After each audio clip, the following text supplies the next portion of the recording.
पढ़ रहे थे? खिलाना मत सोना, ठीक है? हमारा पैर पीछे पढ़ लिए थे? नहीं लगता मैम गंगा मैदान निचला पूरा पढ़ लिया था, है ना? उसकी वो लिख ली थी कैरेक्टरिस्टिक्स, ऑन कर लिया कैरेक्टरिस्टिक्स लिख लिए थे। अरे भैया ये तुम सैटरडे वाला बता रहे हो, फ्राइडे वाला बताओ। है निचला गंगा मैदान, ऊपरी गंगा मैदान, मध्य गंगा मैदान और निचला गंगा मैदान। निचला गंगा मैदान कहाँ से कहाँ तक था आपके? दार्जिलिंग की पहाड़ियों से लेकर बंगाल की खाड़ी, यानी कि जो डेल्टा बन रहा है गंगा ब्रह्मपुत्र का डेल्टा। और ये निचला मैदान कहाँ पर? भारत में भी आता है और आपके पंजाब बांग्लादेश में भी आता है। कहाँ?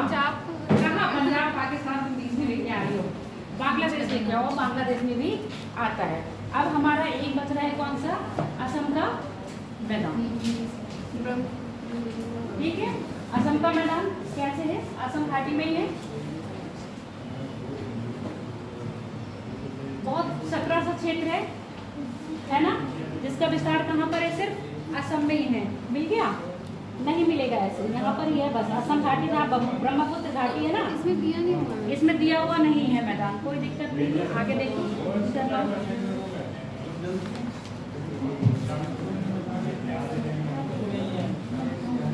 गंगा मैदान, ठीक है? तो मिल गया एटलस।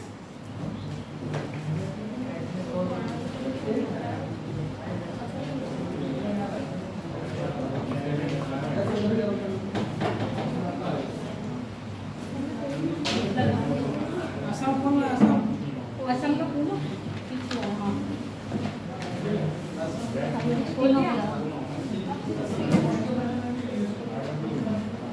मैदान नहीं हुआ है, मांझी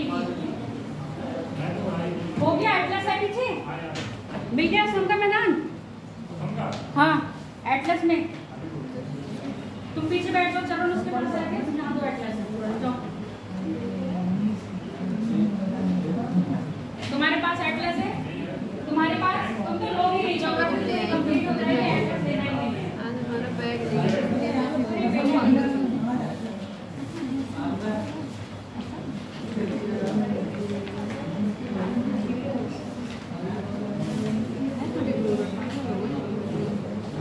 मिल गया सबको? मिल गया?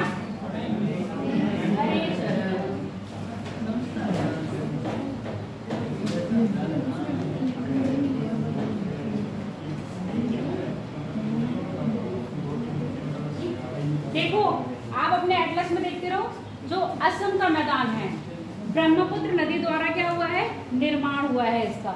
और ब्रह्मपुत्र नदी घाटी मैदानी क्षेत्र कहाँ बनाती है? असम में, इसीलिए उसको क्या बोल रहे हैं हम? असम। जबकि ब्रह्मपुत्र नदी घाटी क्या है? आपकी अरुणाचल प्रदेश में प्रवेश करती है, और वह भी है क्योंकि अरुणाचल प्रदेश पूरी तरह क्या है?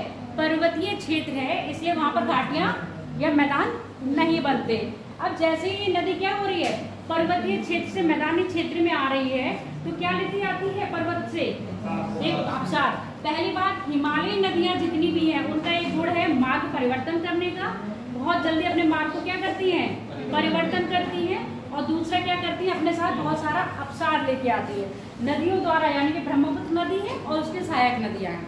नदियों द्वारा जो लाया गया अवसाद है वही क्या करा? आपकी असम घाटी में जमा कर दिया गया, और असम घाटी में जमा करने के कारण यहाँ पर क्या बन गया? असम का मैदान। इस मैदान का पूरी तरह विस्तार किसमें? आपके असम राज्य में है।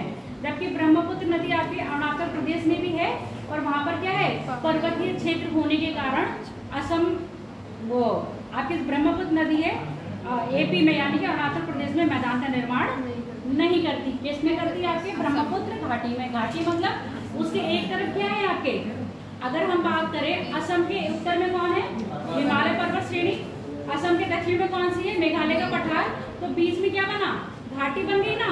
उसी घाटी में जब वो बह रही है आपकी ब्रह्मपुत्र नदी, अवसाद को लाके इधर उधर छोड़ देती है, और छोड़ने के बाद वो मैदान का निर्माण करती है। ब्रह्मपुत्र घाटी इतना सादा अवसाद अपने साथ लेके आती है कि अपने मार्ग को क्या कर लेती है? अवरोध कर लेती है। बीच बीच में क्या है? ये द्वीपों का निर्माण करती है।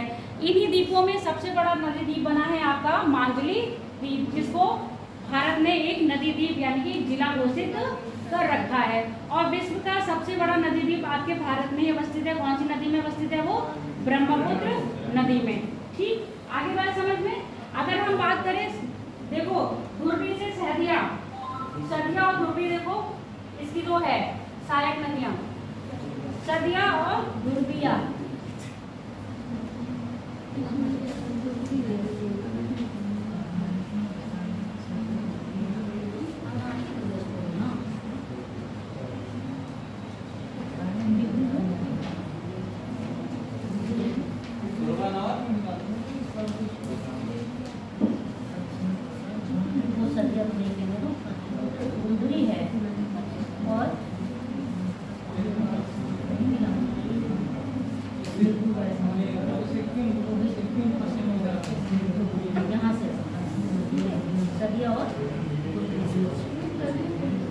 नहीं मिला।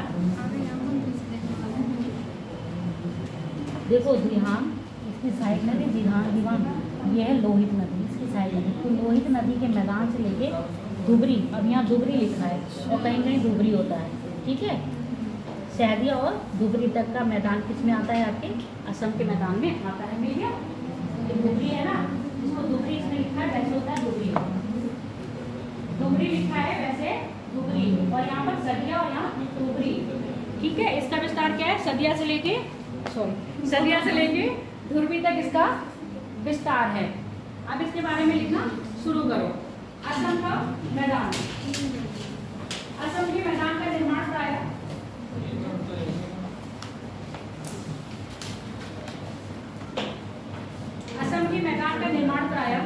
ब्रह्मपुत्र और उसकी सहायक नदियों ने किया है। ब्रह्मपुत्र और उसकी सहायक नदियों ने किया है।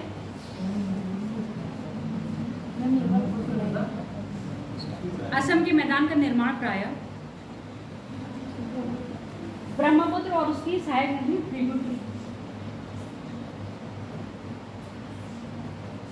द्वारा किया गया है। इसका विस्तार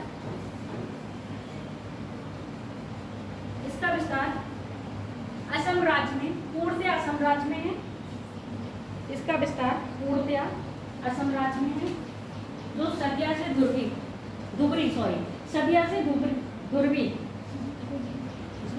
हाँ धुरवी है सदिया से धुबरी तक फैला हुआ है। सदिया से धुबरी तक फैला हुआ है। लाइन चेंज करके लिखो। ब्रह्मपुत्र नदी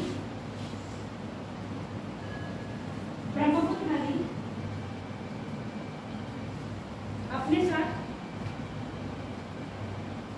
अत्यधिक मात्रा में अवसाद लाती है। ब्रह्मपुत्र नदी अपने साथ अत्यधिक मात्रा में अवसाद लाती है तथा इन अवसादों को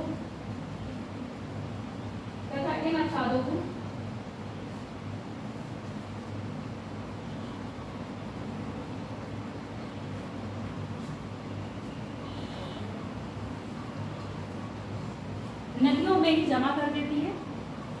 इन अवसादों को नदियों में ही जमा कर देती है, जिससे ये हील का रूप ले लेते हैं। जिससे ये हील का रूप लेते हैं, जिसे नदीय द्वीप कहते हैं। विश्व का सबसे बड़ा नदी द्वीप मांजुली द्वीप है। विश्व का सबसे बड़ा नदी द्वीप मांजुली द्वीप है,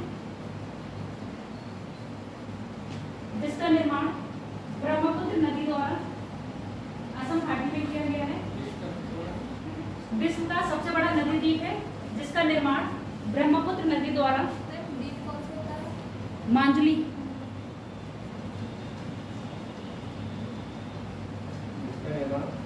ब्रह्मपुत्र नदी द्वारा असम घाटी में किया गया है तथा यह द्वीप असम सरकार द्वारा जिला घोषित किया गया है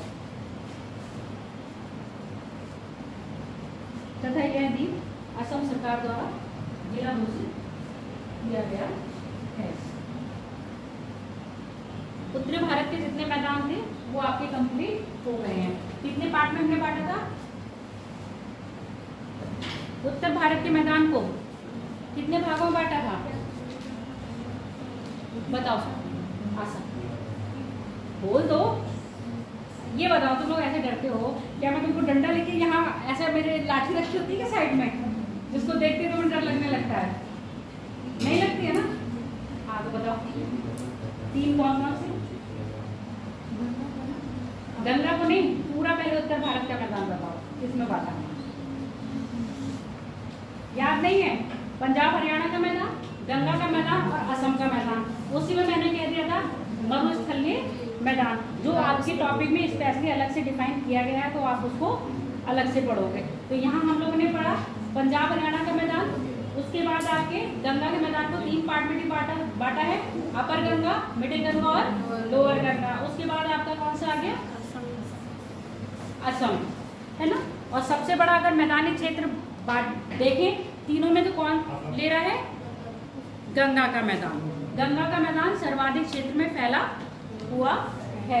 अब हमारा आज का टॉपिक है, क्या है बताओ? पढ़े तो हो? साक्षी,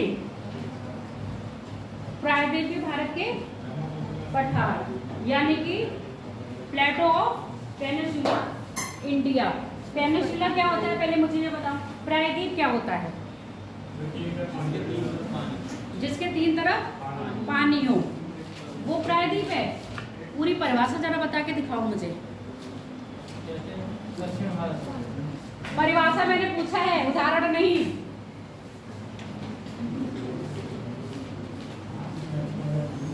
भूखंड का वह भाग जो 3 तरफ से किससे घिरा हो? पानी से, उसको क्या कहा जाता है? प्रायद्वीप कहा जाता है। तो भारत का जो प्रायद्वीप है वो 3 तरफ से पानी से घिरा हुआ है।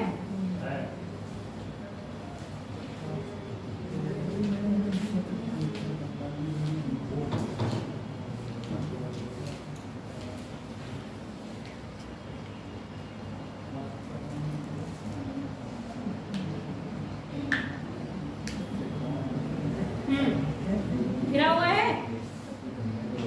पश्चिम में कौन सा सागर है? पूरब में कौन सा सागर है? देखो मैप में देखा जा रहा है, ऐसे याद होना चाहिए। दक्षिण में कौन सा सागर है? हिंद महासागर।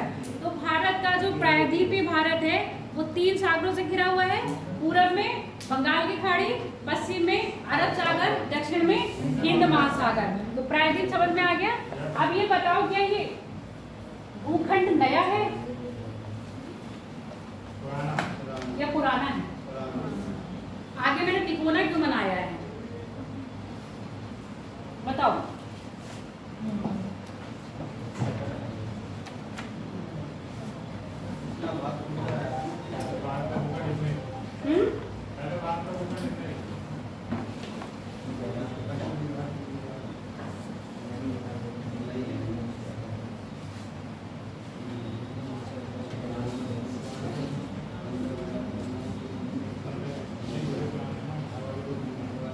बताओ।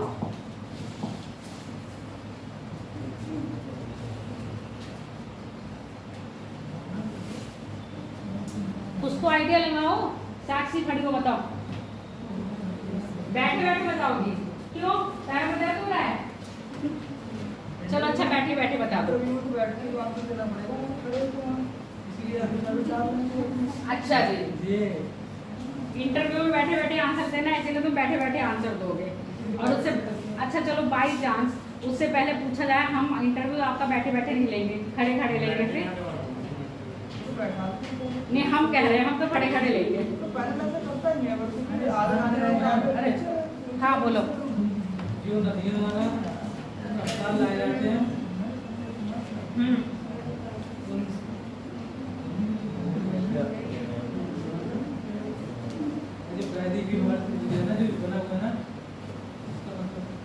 बताओ ना, क्यों मैंने इतना बनाया, ये नहीं बनाया जबकि भारत पूरा इतना दिखाया। बताओ। जो समुद्र में बोलते जाओ, मैं सुन रही हूँ। तुम बताओ अस्मित।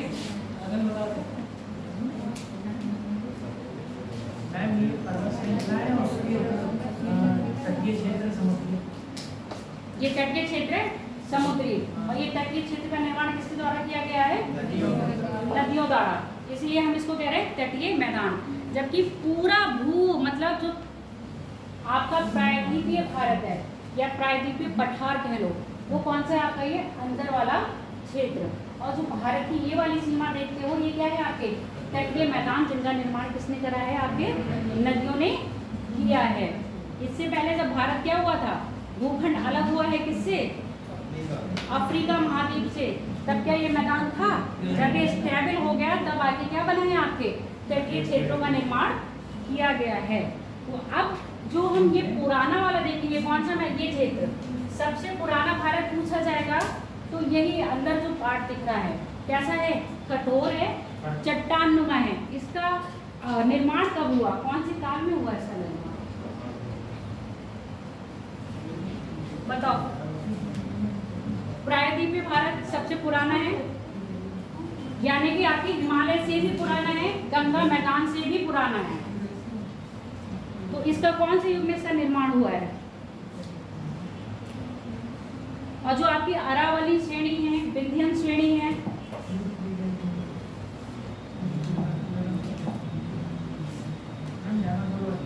डायनासोर वाली, डायनासोर कब आया था? अच्छा ये बता दो। चलो डायनासोर कहा तुमने तो।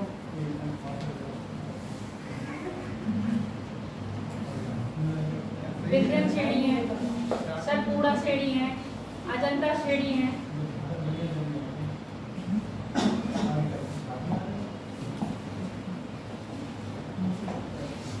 इनका निर्माण कब हुआ?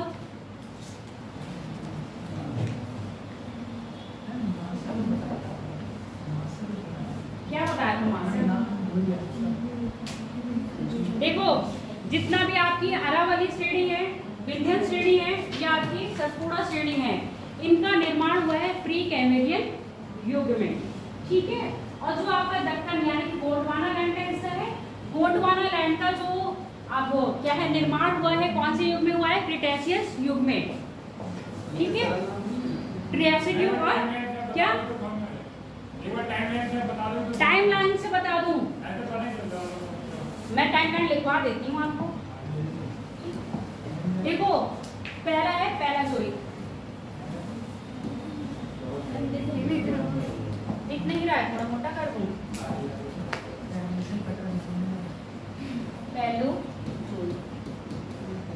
पैराजोइक के बाद मीसोजोइक, मीसोजोइक के बाद सीनोजोइक, सीनोजोइक और सीनोजोइक के बाद नियोजोइक। ये तो आपके एरा हैं। एरा मतलब महाकल्प। और इन एरा को भी क्या करा है हमने? फर्दर डिवाइड करा है। जो पहला पैराजोइक युग में है उसी का आपका है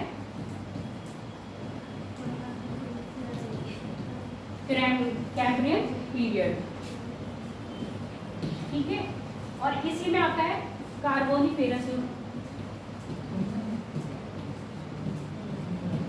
कार्बोनिफेरस युग जो आपका कैम्ब्रियन पीरियड है, उसी में क्या हुआ है? इससे पहले ही आपके ये निर्माण हो गए हैं प्री कैम्ब्रियन युग। यानी कि प्री कैम्ब्रियन युग किसके अंदर आता है? पैराजोइक युग में। पैराजोइक युग में क्या आपका? कैरेबियन है और कार्बोनिफेरस है। कार्बोनिफेरस में जितनी भी आपकी गोंडवाना लैंड बनी है वो किसमें बनी है? आपके कार्बोनिफेरस युग में गोंडवाना लैंड का बनना स्टार्ट हुआ। अब कार्बोनिफेरस के बाद आपका आएगा मीसोजोइक पीरियड। मीसोजोइक पीरियड में आपका है क्रिटेशियस और कौन सा है? क्रिटेशियस और दो काल नहीं है, काल बहुत हैं। ठीक है।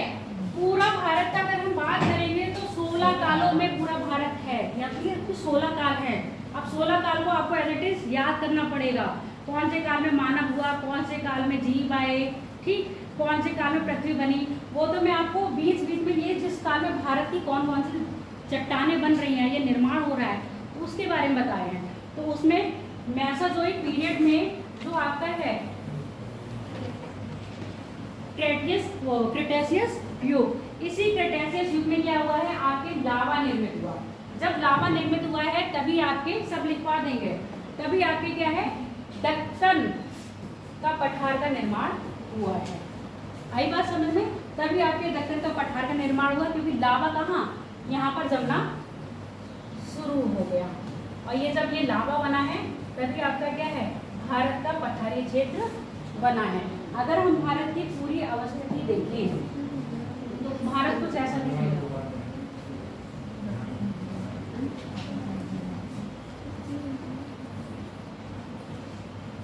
ठीक, भारत को हम कैसे देखेंगे, नॉर्थ से साउथ। ये आपका हो गया साउथ और ये आपका हो गया नॉर्थ। नॉर्थ में क्या है आपके, कौन सा हिमालय, ये ट्रांस हिमालय तो इधर है, बृहद हिमालय, मध्य हिमालय और शिवालिक हिमालय। फिर ये क्या बताया, गंगा जमुना का मैदान। उसके बाद आपका दक्षिण भारत का पठारी क्षेत्र। इसके बाद आपका यहाँ पर हो गया हिंद महासागर, और इधर देखोगे तो अरब सागर और इधर बंगाल की खाड़ी। तो हमने ऐसे डिवाइड करा ना, तो नॉर्थ में क्या दिख रहा है, पर्वत श्रृंखला, मध्य में क्या दिख रहा है, मैदानी क्षेत्र, और दक्षिण में क्या दिख रहा है आपका, पठारी क्षेत्र। अब पठारी क्षेत्र कैसा दिखेगा, इसका एक समझो कैसा होता है, मेज की तरह होता है, जिसका ऊपर शिखर नहीं होता है। कैसा होता है, चपटा, तथा ढाल क्या होगी, तिरछी, यानी कि तीखी तीव्र ढाल वाले होंगे। इसी को क्या कहेंगे, पठार। अब इधर से तुम देखोगे तो पर्वत जैसा लगेगा ना, इधर से देखोगे तो पर्वत जैसा लगेगा, साइड से देखोगे तब भी पर्वत लगेगा, और साइड इधर से देखोगे तब भी पर्वत लगेगा, क्योंकि ये कैसा बना है, इस तरह से कुछ निर्माण है। जैसे इधर से दिख रहा है वैसे सेम आपको इस साइड से भी दिखेगा। एक्चुअल में क्या है आपका, जो पश्चिमी घाट है, पूर्वी घाट पड़ते हो वो पठार ना हो, वो पर्वत न हो के क्या है, भ्रंश कगार। अब नया शब्द क्या आया, क्या है ये, भ्रंश कगार।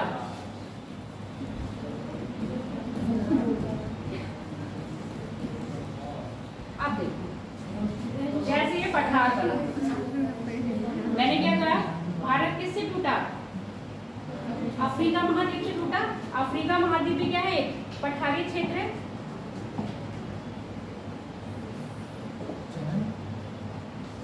अब इस पठारी क्षेत्र में क्या आई, दरार आई, ये पतले से दरार दिख रही है, इस पठारी क्षेत्र में दरार आई, तो ये यहाँ टूट के इधर फ्लो हुआ और ये बन जाएगा। अब इधर से देखने में आपको कैसा लग रहा होगा, ये जब ये टूट जाएगा तो देखने में कैसा लगेगा,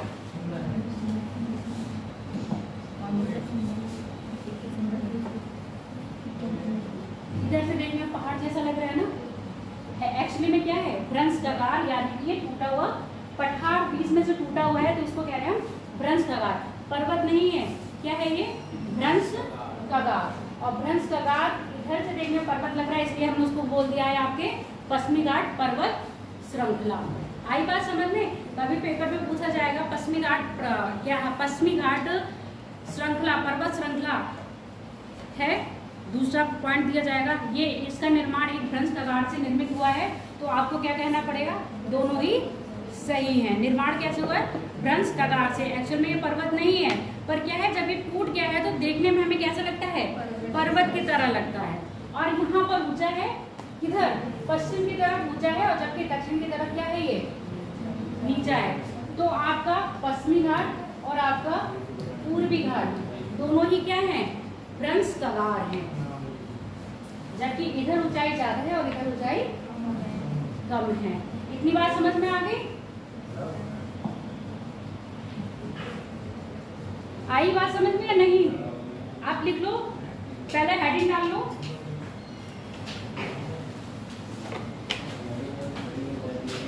हेडिंग तो बड़ी है, क्या बड़ी है?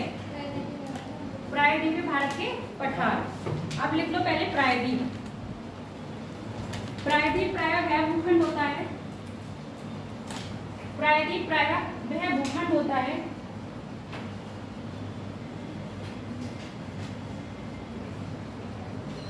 जो तीन ओर से पानी से घिरा होता है, तीन ओर से जल राशि से घिरा हो, जो तीन ओर से जल राशि से घिरा हो।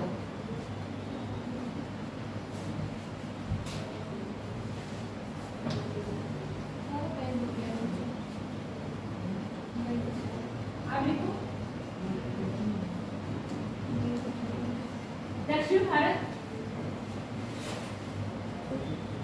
दक्षिण भारत का प्रायद्वीप, दक्षिण भारत का प्रायद्वीप प्रायः पूर्व में बंगाल की खाड़ी, पश्चिम में अरब सागर और दक्षिण में हिंद महासागर से। पूर्व में बंगाल की खाड़ी, ये चीजें रटनी है एकदम जवान पे। पश्चिम में अरब सागर तथा दक्षिण में हिंद महासागर से घिरा हुआ है।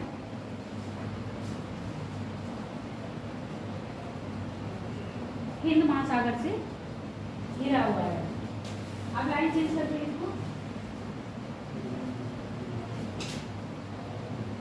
दक्षिण भारत का प्रायद्वीपीय क्षेत्र, दक्षिण भारत का प्रायद्वीपीय क्षेत्र संपूर्ण भारत में सबसे प्राचीनतम क्षेत्र है। संपूर्ण भारत में सबसे प्राचीनतम क्षेत्र है, जिसका निर्माण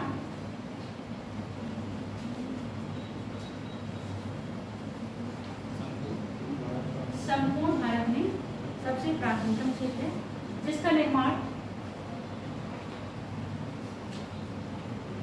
पैलाज़ोइक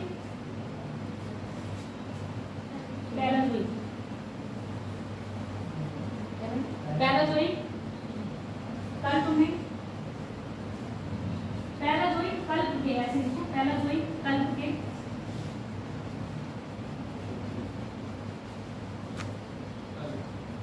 पैलाज़ोइक कल्प के कार्बोनिफेरस युग से भी पहले, कार्बोनिफेरस युग से पहले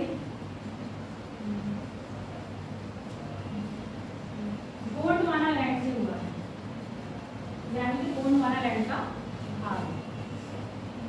कार्बोनिफेरस युग से पहले गोंडवाना लैंड का भाग।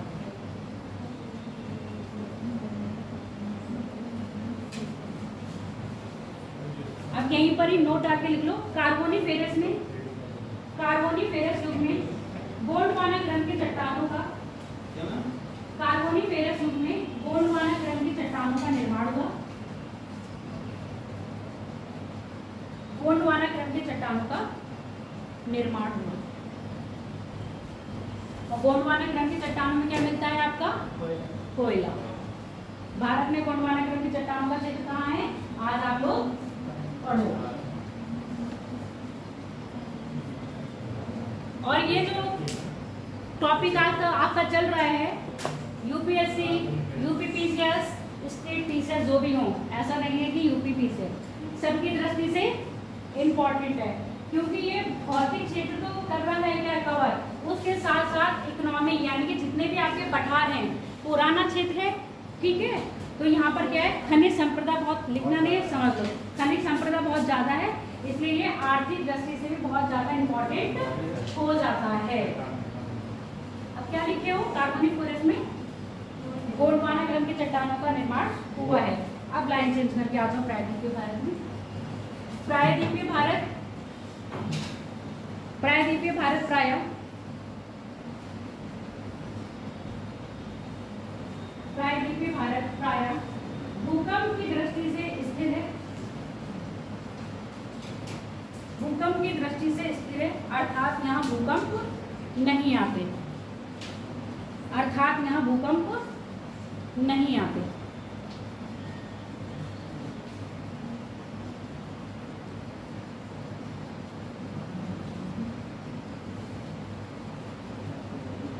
प्रायद्वीपीय भारत का विस्तार, प्रायद्वीपीय भारत का विस्तार, प्रायद्वीपीय भारत का विस्तार उत्तर में अरावली से लेकर, उत्तर में अरावली से लेकर दक्षिण में कन्याकुमारी तक, उत्तर में अरावली से लेकर दक्षिण में कन्याकुमारी तक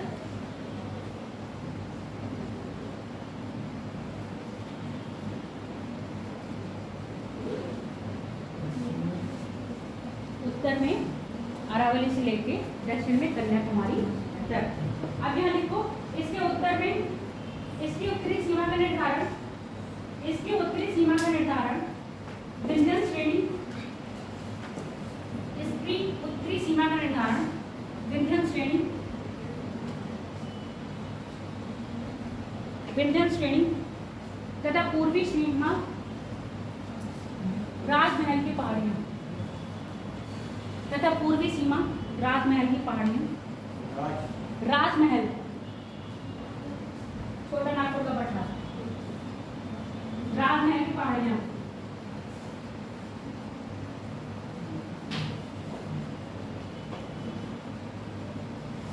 तक है। और ये विस्तार बता दिया विंध्यन यानी कि आपका पश्चिम से पूर्वी विस्तार, और इसकी उत्तरी सीमा विंध्यन श्रेणी, बरसन श्रेणी और आपकी राजमहल की पहाड़ियाँ, छोटा नागपुर का पठार, इधर आपकी कैमूर श्रेणी। अब धीरे धीरे मैप देखते रहना, तो बताते जाऊंगी, ठीक है। दक्कन का पठार, आगे वो दक्कन पठार, प्रायद्वीपीय भारत का पठार, प्रायद्वीपीय भारत का पठार का निर्माण प्रायः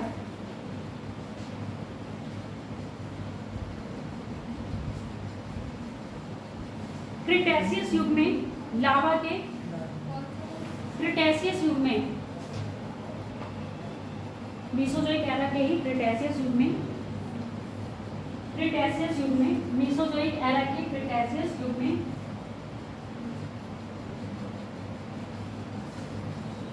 क्रिटेशियस युग में लावा के जमने से हुआ है, लावा के जमने से हुआ है। यह लावा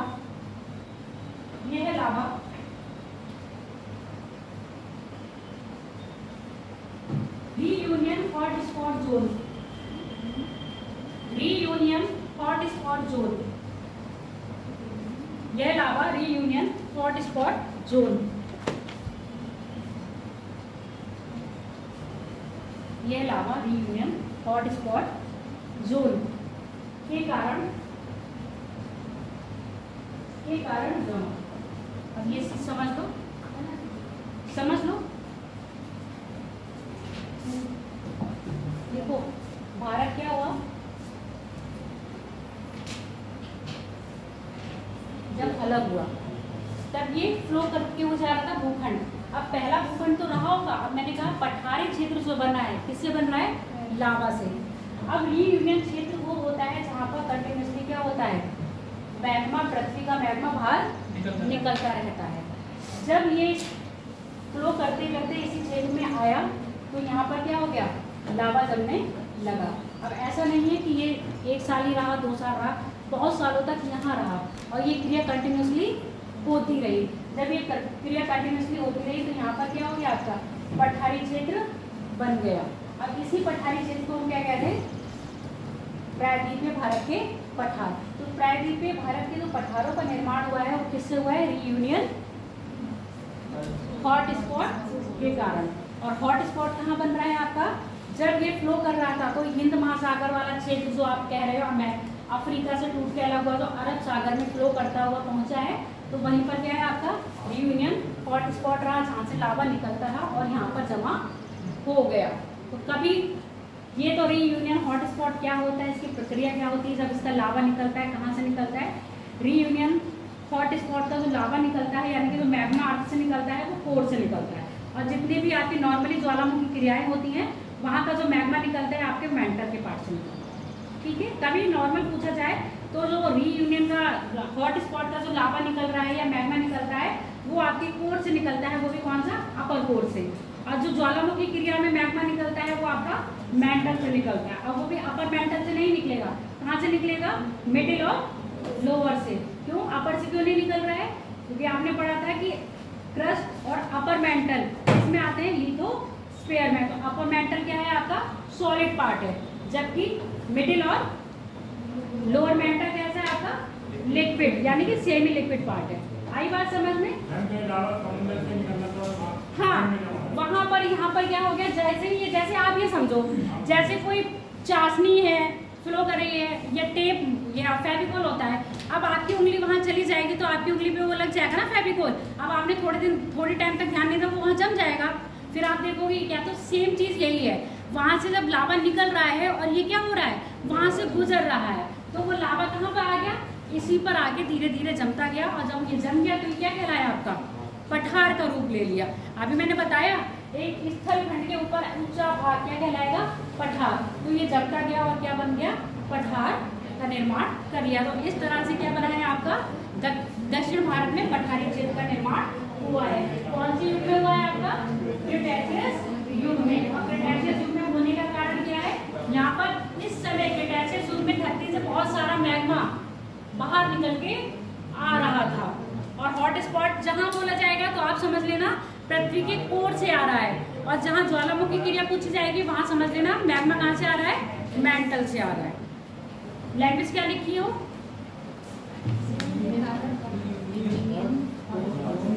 तो हॉट स्पॉट याद रहेगा ना। अगर लिखना चाहो तो नोट करके लिख लो। हॉट स्पॉट बहुत वह स्थान है जहाँ से लावा, जहाँ से पृथ्वी का मैग्मा,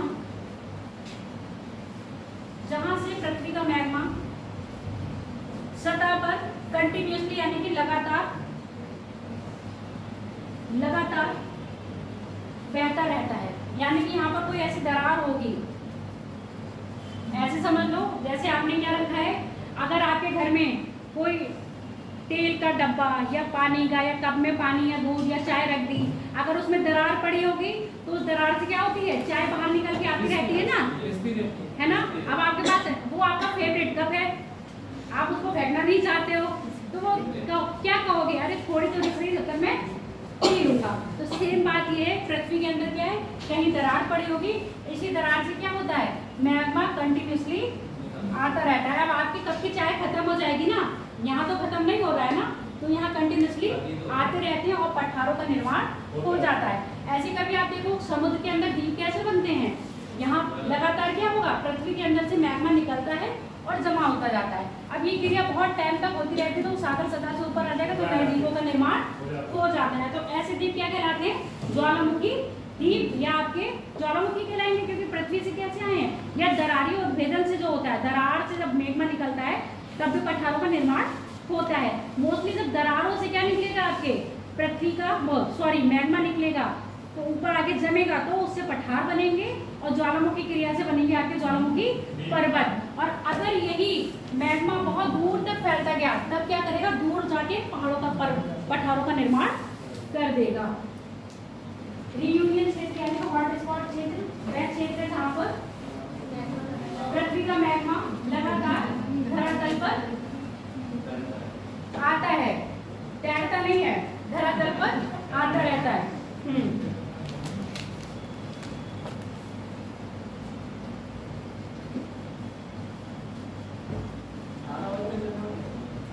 अरावली का निर्माण, अरावली एक बलित और अपशिष्ट पर्वत है। जब आप यहाँ पढ़ोगे तो अरावली भी बताया जाएगा। बलित यानी कि प्लेटें करने आई होंगी पास में। अब अरावली क्या हो गया, एक अपशिष्ट पर्वत रह गया।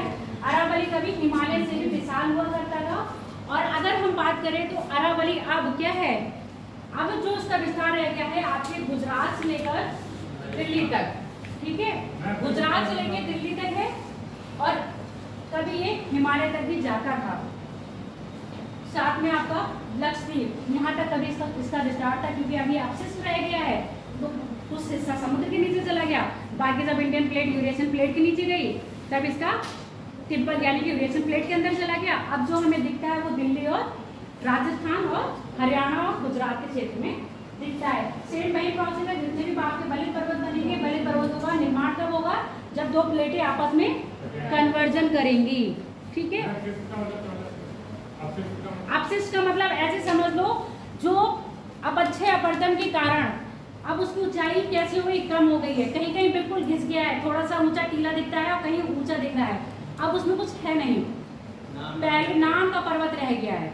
ऊंचाई उसकी पहले हजारों में रहा करती थी, हजारों मीटर में रहती थी, अब किस में हो गई है, सैकड़ों में आ गई है, ठीक। यही हो गया आपका अपशिष्ट। जैसे अगर कोई चीज ऐसे समझो, आप कभी मिट्टी का कुछ बना रहे हो, मिट्टी का कुछ बना के आपने रख दी, अब उसको बाहर छोड़ दोगे तो उसमें हवा पानी सब पड़ेगा, तो क्या उसकी वही सिचुएशन रहेगी जैसा आपने बनाया था, टूट फूट के गट छट के छोटा हो जाएगा ना, सेम वही है अरावली भी। क्या हो गया, जिस समय अरावली बना था उस समय हिमालय जैसा था, पर अब क्या हो गया, इतना टाइम कब देख रहे हो, जितने भी युग पड़े उससे पहले का बना हुआ है। और ये युग एक टाइम के नहीं है, ये चले हैं कई अरब वर्ष तक। तो इतने अरब वर्ष तक अरावली रहा है, तो अब कैसा हो जाएगा आपका अपशिष्ट। मैंने ऐसे आपको दादा दादी का एग्जाम्पल दिया था, जैसे नए बच्चे होते हैं एकदम ऊर्जावान होते हैं, ठीक है, उनमें एनर्जी बहुत होती है। अब उनके कंपेयर में दादा दादी देखो ना, उनके दांत होंगे ना, उनके कान काम करेंगे ना, उनकी आंखें काम करेंगी, तो वो क्या रह गए, अब आपके सामने रह गए हैं अपशिष्ट। किसी जमाने में वो भी एक छोटे बच्चे की तरह ऊर्जावान एक युवा रहे होंगे। तो ऐसे क्या है आपका अरावली है, अब क्या रह गया है, सिर्फ अपशिष्ट रह गया है कि हाँ किसी प्राचीन काल में ये चीज नाम के लिए। तो विश्व का सबसे प्राचीनतम पर्वत जो है वो भी भारत में है, विश्व का सबसे नवीनतम पर्वत वो भी भारत में है, और भारत में बहुत कुछ पुराना है, ठीक है। चलो अब क्या लिखा है आगे बताओ। हॉट स्पॉट हो गया, अब यहाँ लिखो प्रायद्वीपीय भारत, प्रायद्वीपीय भारत के पठारों को,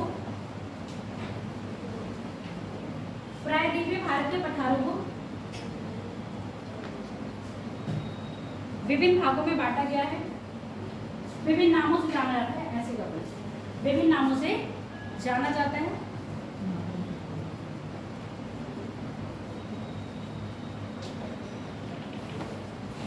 एग्जाम्पल लिखना चाहोगे तो लिख लो, मेवाड़ का पठार, मालवा का पठार,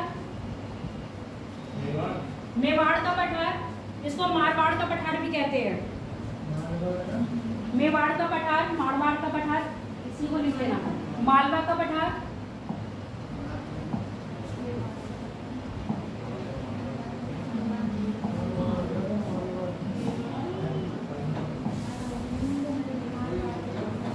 मालवा का पठार, बुंदेलखंड का पठार। मैंने तो हमने नाम दे दिए हैं, बता दे रही हूँ कौन कौन से नाम ज्यादा, नाम से ज्यादा जाता है अभी आपकी लोकेशन इत्यादि इत्यादि कर लो। फॉर एग्जाम्पल पढ़ोगे तुम ये सब, ठीक है, डैश डैश डैश डैश इत्यादि ETC।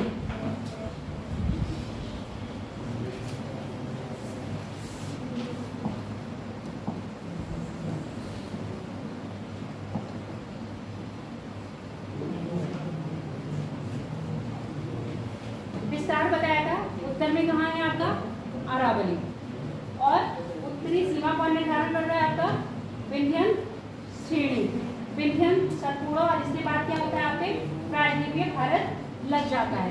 पर यहाँ भी क्या है आपके कुछ पठार आए हैं, जैसे मालवा का पठार, बुंदेलखंड का पठार, यहीं पर आपका बघेल का पठार, मालवा के पठार के ऊपर ही यहाँ पर आपका मेवाड़ का पठार है, इसमें तो नहीं दिया है, आगे वाली पिक्चर में होगा तो दिखा देंगे। और फिर ये आपका छोटा नागपुर का पठार। आज हम जो पढ़ेंगे अरावली श्रेणी पढ़ेंगे, अरावली श्रेणी के ये वाला पार्ट पढ़ेंगे, ठीक है। दक्षिण वाला अगर होगा टाइम बचेगा तो पढ़ लेंगे, नहीं तो हम इनको करेंगे कल। तो पहले डालो अरावली, अरावली, अरावली पर्वत श्रृंखला या अरावली पर्वत श्रेणी।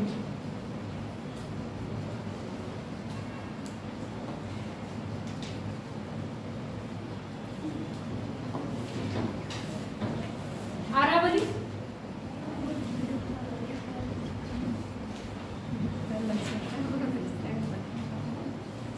अरावली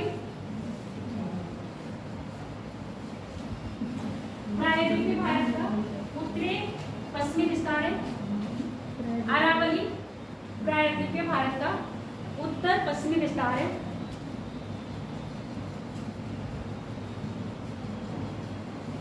उत्तर पश्चिमी विस्तार है, अर्थात अरावली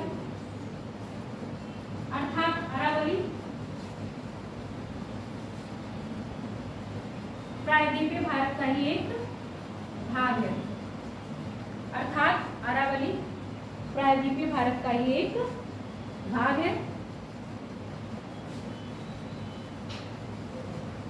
अरावली का निर्माण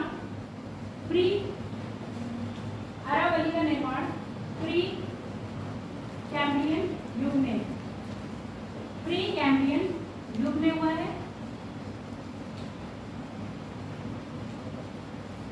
प्री कैम्ब्रियन युग में हुआ है।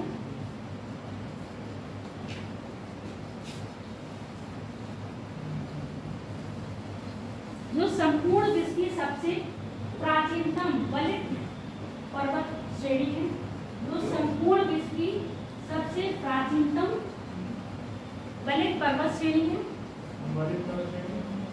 जैसे हिमालय वलित पर्वत है ना, वैसे ही आपकी क्या है, अरावली भी वलित पर्वत श्रेणी है।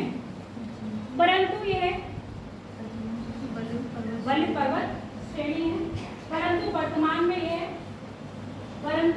में यह अपशिष्ट रूप में दिखाई पड़ती है, अपशिष्ट रूप में दिखाई पड़ती है, जो कि अपशिष्ट पर्वत का एक उदाहरण है, जो कि अपशिष्ट पर्वत का एक उदाहरण है। अब यहाँ समझ लो मेरी बात, कभी मैचिंग के लिए आएगा, अगर बाई चांस कभी मैचिंग के लिए क्वेश्चन आता है, अरावली दिया हो और अपशिष्ट दिया हो, तो आप अपशिष्ट ही लगाओगे, वलित कभी नहीं लगाओगे, ठीक है। अगर अरावली के साथ ऐसे और पर्वत दिए हों जो वलित भी हों और अपशिष्ट भी हों, तो आप क्या करोगे, वलित भी लगा दोगे। अपशिष्ट दिया होगा तो अपशिष्ट ही लगाओगे, अगर अपशिष्ट नहीं है, वलित दे रखा है तो वलित लगाओगे, क्योंकि प्राचीनतम क्या है, ये वलित पर्वत है, वर्तमान में क्या है, ये अपशिष्ट पर्वत का उदाहरण है। ऐसे ही क्या है आपका अपलेशियन पर्वत, कहाँ था आपके, नॉर्थ अमेरिका कॉन्टिनेंट में, वो भी वलित और अपशिष्ट पर्वत का उदाहरण है। कहाँ गए थे, कोचिंग सेंटर। ऐसे कौन से कोचिंग सेंटर है, तुम आधे घंटे में आप वापस आ गए। अच्छा, क्या लिख लियो इसमें, वर्तमान में ये आप लिखो अरावली का विस्तार, अरावली का विस्तार प्राय, अरावली का विस्तार प्राय गुजरात के पालम से लेकर, गुजरात के पालम से लेकर दिल्ली में रायलसीन पहाड़ियों, दिल्ली में रायलसीन पहाड़ियों, गुजरात के पालम से लेकर, गुजरात के पालम से लेकर दिल्ली में रायलसीन पहाड़ियों तक है। अर्थात इसका विस्तार गुजरात, राजस्थान, हरियाणा, दिल्ली,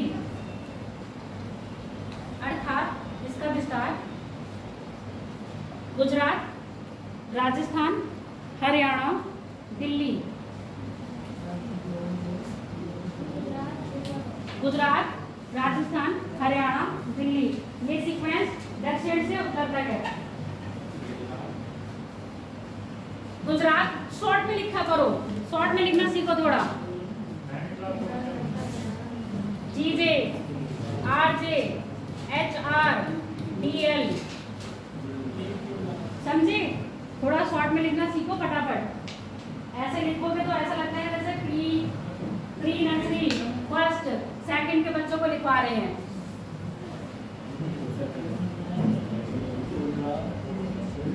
ठीक है, दक्षिणी अरावली की लाइन चेंज कर देना। दक्षिणी अरावली की तुलना में उत्तरी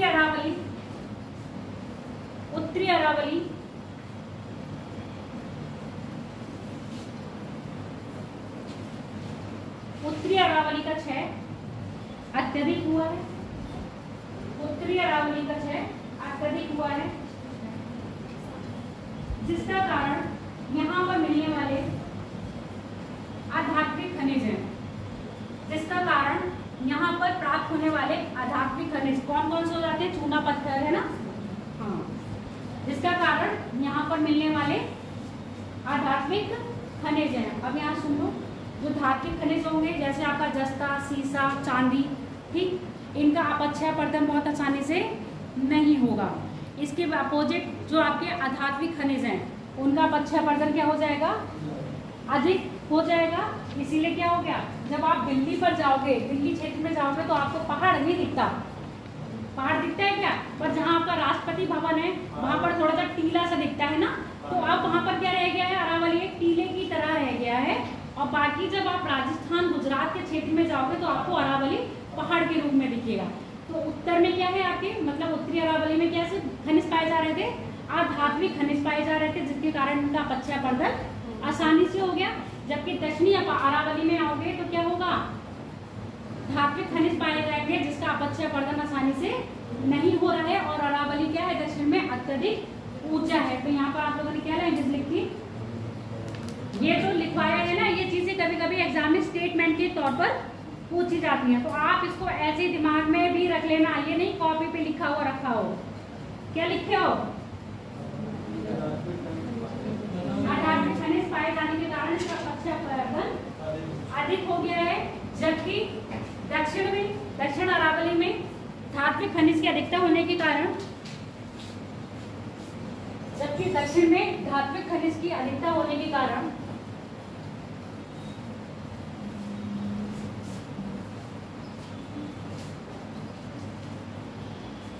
धात्विक खनिज की अधिकता होने के कारण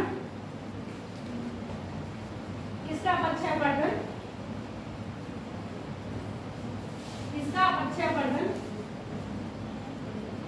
कम मात्रा में हुआ है। कम मात्रा को आप ऐसे ले लेना, बहुत अधिक नहीं हुआ है, कैसा हुआ है, कम हुआ है। अरावली लाइन चेंज करके लिखो, अरावली की सबसे ऊंची चोटी कौन सी है, गुरु शिखर। कहां पर है आपके, माउंट आबू। लाइन चेंज करके लिखो, अरावली की सबसे ऊंची चोटी गुरु शिखर।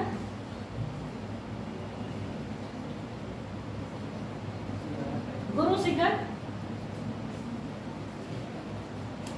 माउंट आबू जिले में अवस्थित है, जिसकी ऊंचाई 1722 मीटर यहाँ पर दे रखी है, एनसीईआरटी में चेक कर लेना, यही है।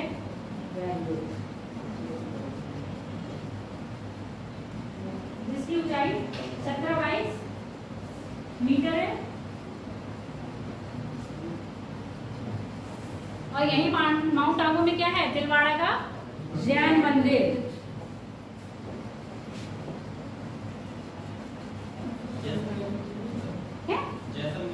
जैसलमेर इधर पड़ेगा।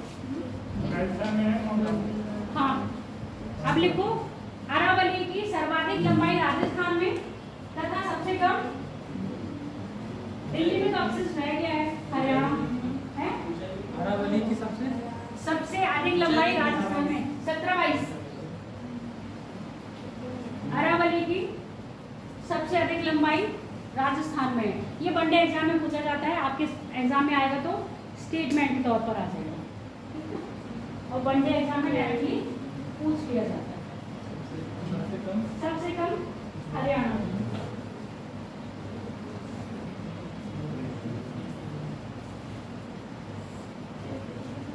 अब लिखो, अरावली से उद्गम होने वाली नदियां, ऐसे लिख लो, अभी यहाँ मत लिखना।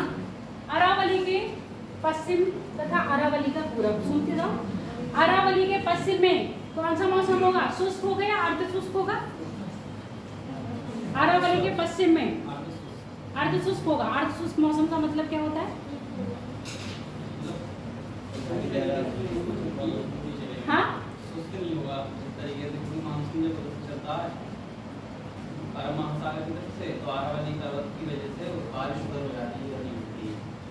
पश्चिम में बता रहे हो, पूरब में बता रहे हो? पश्चिम में, यानी कि ये है, और यहाँ पर शुष्क होगा।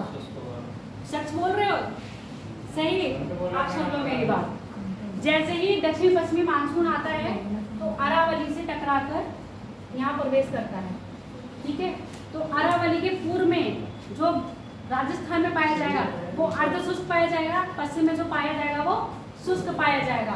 यहाँ 25 सेंटीमीटर से कम वर्षा होगी, और यहाँ 25 सेंटीमीटर और 50 सेंटीमीटर के बीच वर्षा होगी।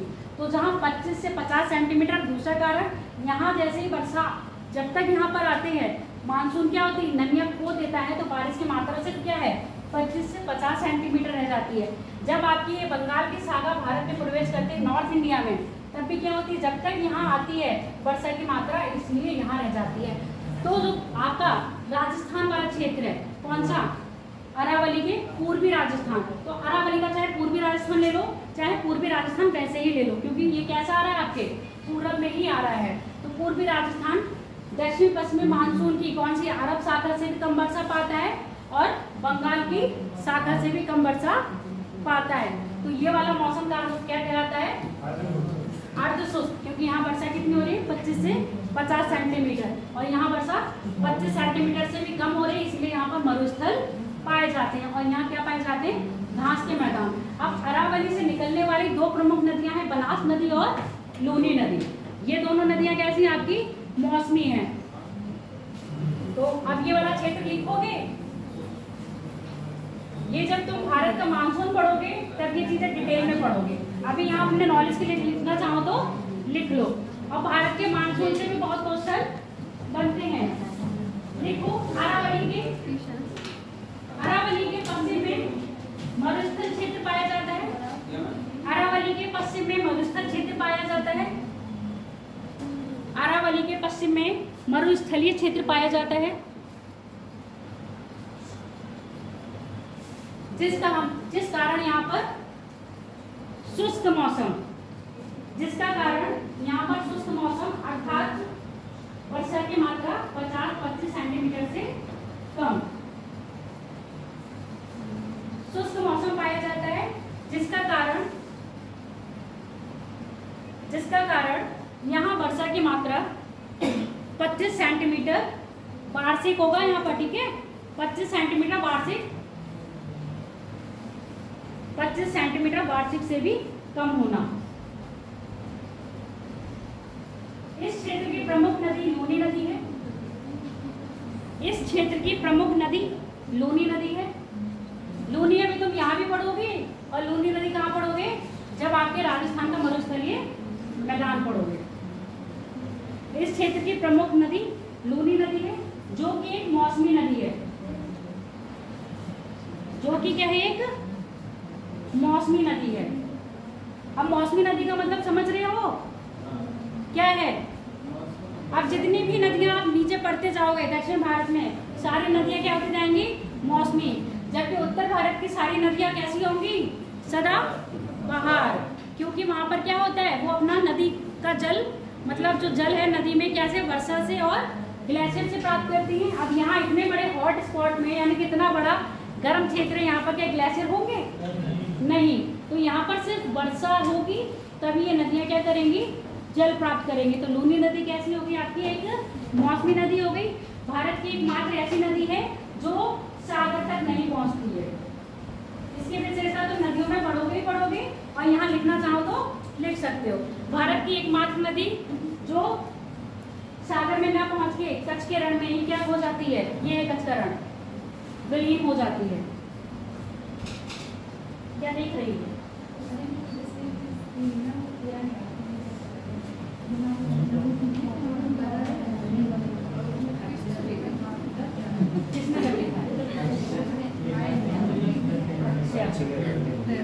कच्छ के रण में विलीन हो जाती है। यह दक्षिणी अरावली से, इसका उद्गम दक्षिणी अरावली से होता है। इसका उद्गम दक्षिणी अरावली से होता है, दक्षिणी अरावली से होता है, ठीक है। दूसरी नदी है बनास नदी, जो किसकी, चंबल की सहायक नदी है। अगली नदी है बनास नदी, बनास दूसरी प्रमुख नदी बनास नदी है। ये भी कैसे आपकी मौसमी नदी है, और ये चंबल की सहायक नदी है। यह नदी चंबल की सहायक नदी है, जो मालवा के पठार से होकर गुजरती है।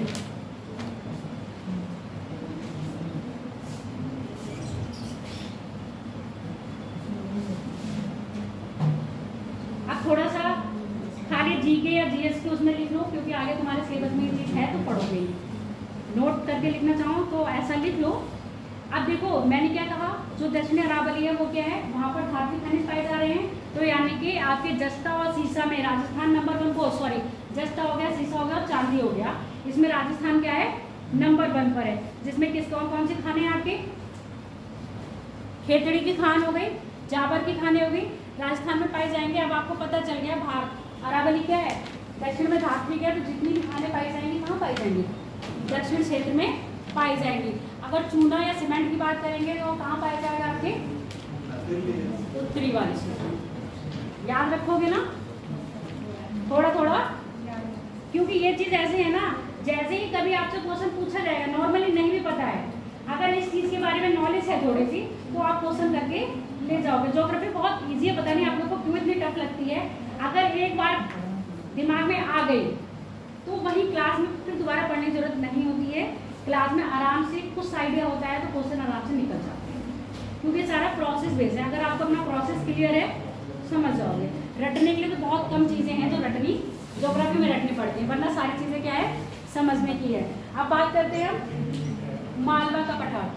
मालवा के से पहले लिख लो मेवाड़ का पठार। मेवाड़ का पठार,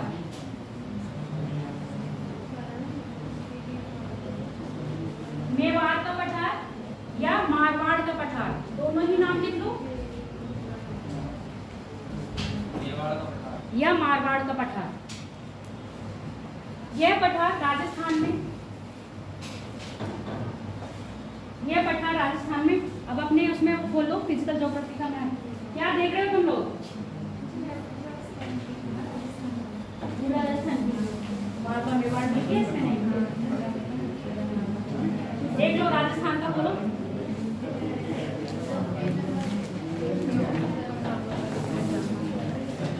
किसे जाना है, चलो ये देखो मेवाड़ का पठार, अपना वो खोलो एटलस, एटलस खोलो एटलस। हाँ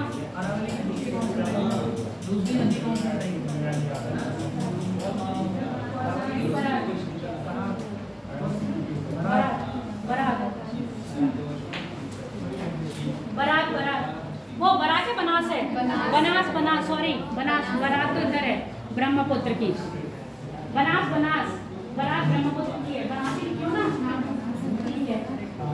इतनी नदियाँ मेरे दिमाग में चलती हैं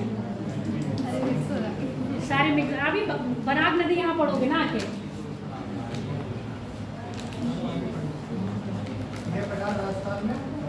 यह पठार राजस्थान में है। अवस्थित लिख लो अरावली के किधर आएगा, दक्षिण पूर्व में, अरावली के दक्षिण पूर्व में तथा मालवा के पठार के उत्तर पश्चिम में। हाँ, इस पठार की अवस्थिति अरावली के, इस पठार की अवस्थिति अरावली के दक्षिण पूर्व में तथा मालवा के पठार के उत्तर पश्चिम में, उत्तर पश्चिम में अवस्थित है।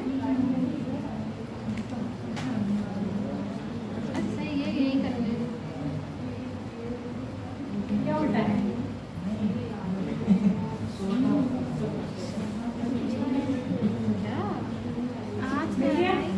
मेवाड़ का हो गया। अब देखो मालवा का पठार, इतना ही है। खनिज तुम जब खनिज पढ़ोगे तो ये बता ही दिया जाएगा। देखो मालवा का पठार, इस पठार का विस्तार प्राय एमपी में, एमपी में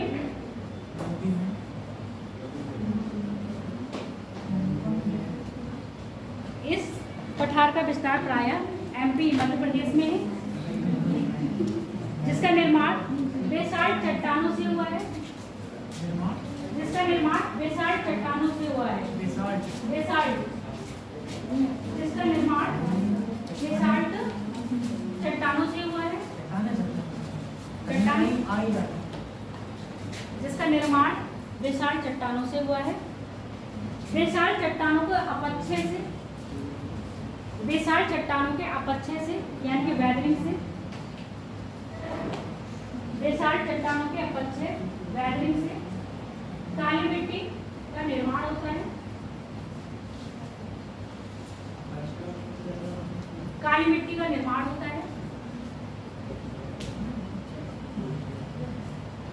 जिसे कपासी मिट्टी भी कहते हैं, जिसे कपासी मिट्टी भी कहते हैं। बेसाल्ट चट्टानों में लौह तथा मैग्नीशियम, लौह तथा मैग्नीज, सॉरी, बेसाल्ट चट्टानों में लौह तथा मैग्नीज की अधिक मात्रा पाई जाती है। अपक्षय का मतलब होता है टूटना, अपर्दन का मतलब होता है बहना, नदियों द्वारा, हवा द्वारा बेसाल्ट चट्टानों में लौह तथा मैग्नीज, लौह तथा मैग्नीज की अधिकता होती है। इसी कारण आप समझ लो, अब ये अधिकता होती है, अब लौह की अधिकता है यानी कि लौह एस मिलेगा, मैग्नीज की अधिकता है तो मैग्नीज मिलेगी। तो एमपी का ये वाला क्षेत्र और एमपी मैग्नीज उत्पादन में नंबर 1 पर है। ये सब किसमें पढ़ोगे? आर्थिक भारत का भूगोल पढ़ोगे, सबके सब पढ़ोगे। आधे से ज्यादा चीजें समझ में भी नहीं आती हैं। लिख लिया, लौह तथा मैग्नीज का खनिज की अधिक मात्रा है। अब लाइन चेंज करके लिखो, मालवा का पठार प्रायः समप्राय मैदान का उदाहरण है। पैनी प्लेन लिखे ना, समप्राय।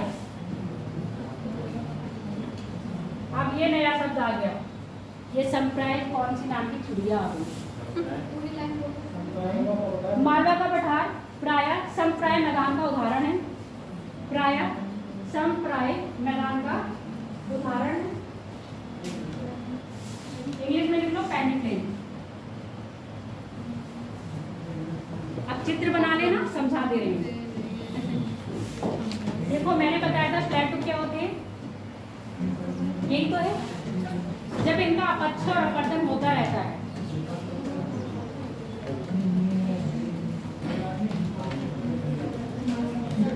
अरे बातें नहीं करो,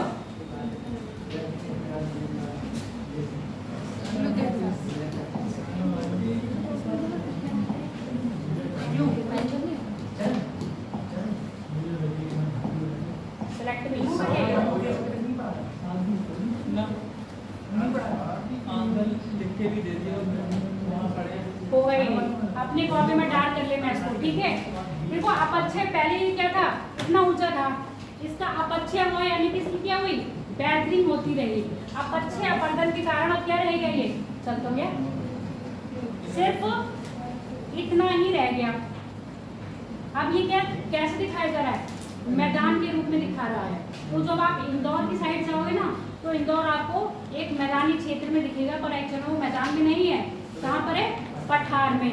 पर अब वो पठार कैसा हो गया है, पैनी प्लेन गिर गया है। हाँ, वो पठार घिस गया है, तो घिसने के कारण अब वो समप्राय मैदान का उदाहरण बन गया है। और समप्राय मैदान बनाती कौन है, आपके पठार बनाते हैं। अब यहाँ पर संप्रदाय जो समप्राय मैदान यानी कि पैनी प्लेन बनाए हैं, उसी में आप ये चीज लिख लो, चित्र बना लो। क्या सारा ही क्या है आपके, ये दक्कन का विस्तार है। दक्कन के बाद फिर यहाँ पर आपका मालवा आ जाएगा, मालवा के बाद मेवाड़ है। तो सारे प्रायद्वीपीय भारत के विस्तार। बीच बीच में क्या हुआ, नदियों ने क्या कर दिया, इनको काट छाट दिया, या इनका बीच में रंज वगैरह आ गए, तो ये क्या बन गए, क्षेत्र के नाम पर इनको लोकल लैंग्वेज में हम लोग कहने लगे। इसलिए हम लोग अलग अलग पढ़ रहे हैं। अब तुम यहाँ देखो, विंध्यन श्रेणी के बाद क्या पढ़ रहा है, नदी आ रही है ना। हाँ, लिख लिया। अब संप्राय मैदान तो समझ गए ना, क्या है, लिखना लिखवाना तो नहीं पड़ेगा। 3 लाइन, चलो 3 ही लिखवाऊंगी। संप्राय मैदान वह मैदान होते हैं जिनका निर्माण, बना बाद में लेना, चित्र नहीं बिगाड़ूंगी। संप्राय मैदान वह मैदान होते हैं जिनका निर्माण पठारों के अपक्षय अपवर्तन से होता है। पठारों के अपक्षय अपवर्तन से होता है। होगी 3 लाइन, अपक्षय अपवर्तन से होता है। और ये काला काला है, यहाँ पर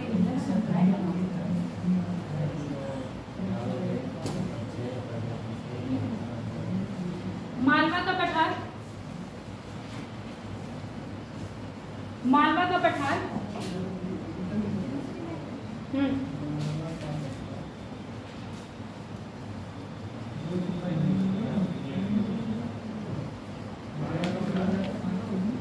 देखो एक तो संप्राय मैदान है, उसके साथ साथ अगर जितना भी ये बचा हुआ है तो बचने के साथ साथ इसमें क्या हुआ है, नलिका अपर्दन बहुत हुआ है। ठीक है, मालवा का पठार नलिका अपर्दन से ग्रसित है, ऐसे लग रहा है जैसे किसी रोग से ग्रसित हो। मालवा का पठार नलिका अपर्दन यानी कि गली इरोजन, नलिका अपर्दन, मालवा का पठार नलिका अपर्दन से ग्रसित है, नलिका अपर्दन से ग्रसित है, जिसका कारण यहाँ पर बहने वाली चंबल नदी तथा उसकी सहायक नदियां हैं। बहने वाली चंबल नदी तथा उसकी सहायक नदियां हैं। अब नलिका अपर्दन समझ लो क्या है, ये कौन सी चिड़िया आ गई।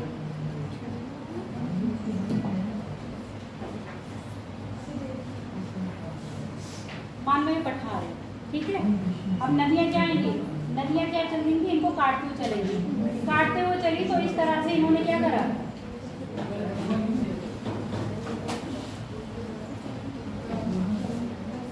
गलियां बनाते चली गई। नदियां यहाँ से जितने भी मैं ये गैप बनाई हूँ ये सब किन्होंने करे हैं, आपके नदियों द्वारा, क्योंकि ये कैसी होती है, मौसमी नदियां होती है। जैसे ही इनमें नदियों में क्या आता है, बारिश का पानी आता है, तो कभी कभी पानी इतनी मात्रा में आ जाता है इधर उधर बहने लगता है। जब ये इधर उधर बहने लगता है तो कई सरिताओं में, सरिता मतलब यहाँ समझ लेना कई की छोटी छोटी धाराओं में इधर उधर विभक्त हो जाता है, जिस कारण ये क्या करता है, मालवा के पठार को काट के क्या कर दिया है, नलिका अपर्दन कर दिया, और यहाँ पर अब खेती नहीं हो सकती।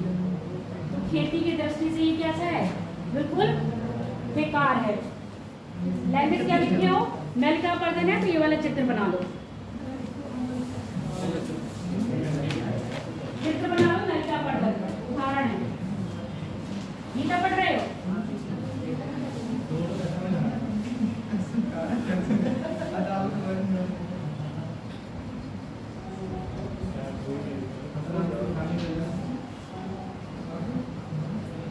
बनाने चित्र, गरीब रोजन का बना लो।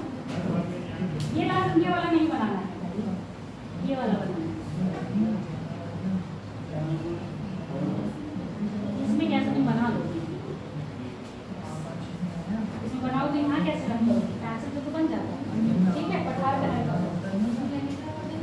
नलिका अपर्दन लिखो।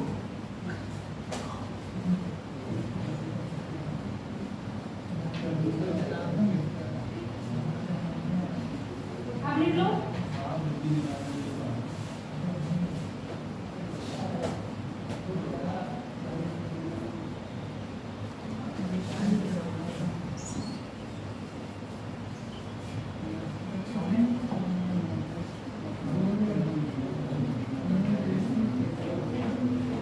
नलिका अपर्दन से ग्रस्त होने के कारण, नलिका अपर्दन के ग्रस्त होने के कारण यहाँ की भूमि बंजर और अनुपजाऊ, यहाँ की भूमि बंजर, यहाँ की भूमि बंजर और अनुपजाऊ।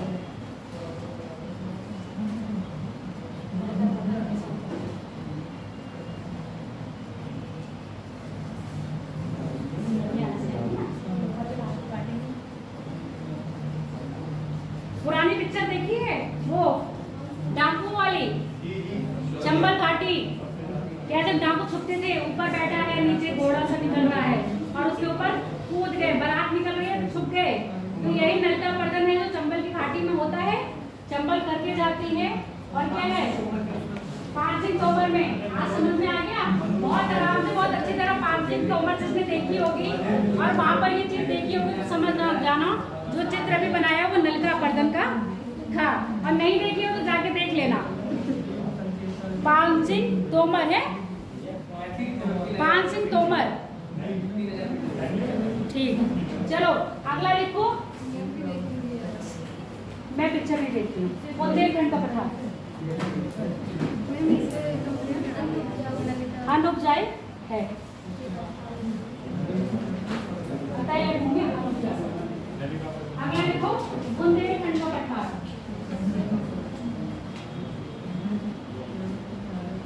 यह पठार प्रायः मध्य प्रदेश तथा उत्तर प्रदेश, यह पठार प्रायः मध्य प्रदेश तथा उत्तर प्रदेश,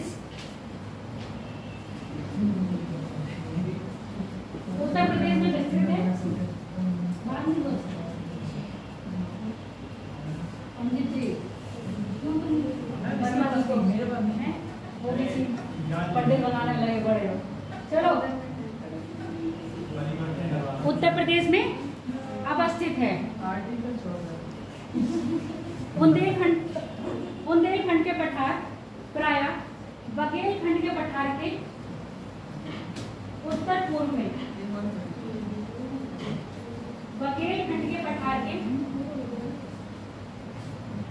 उत्तर पूर्व में अवस्थित है।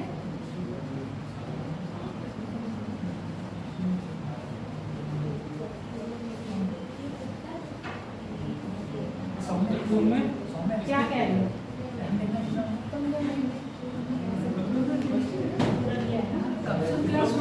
ये मौजा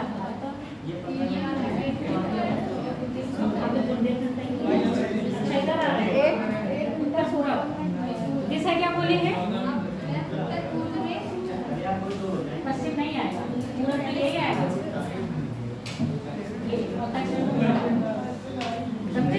दक्षिण पूरब कर लेना, उत्तर पूरब नहीं दक्षिण पूरब।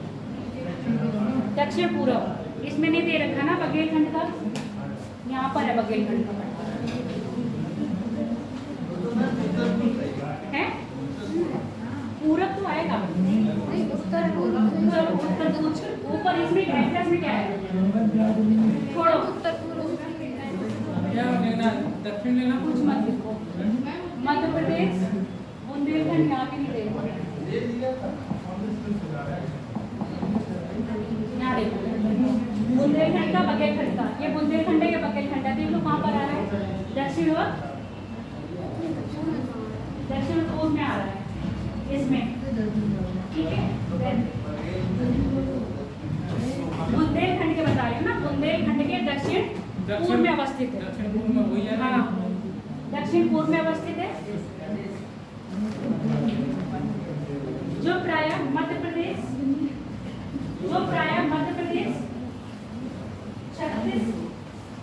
छत्तीसगढ़, जो प्रायः मध्य प्रदेश छत्तीसगढ़ में अवस्थित है।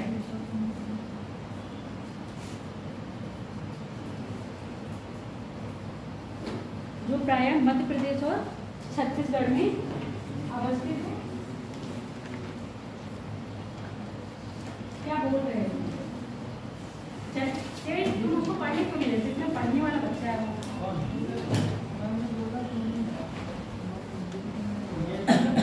पूछ लो दोबारा, नहीं समझ में आया तो दोबारा लाइन रिपीट कर देंगे।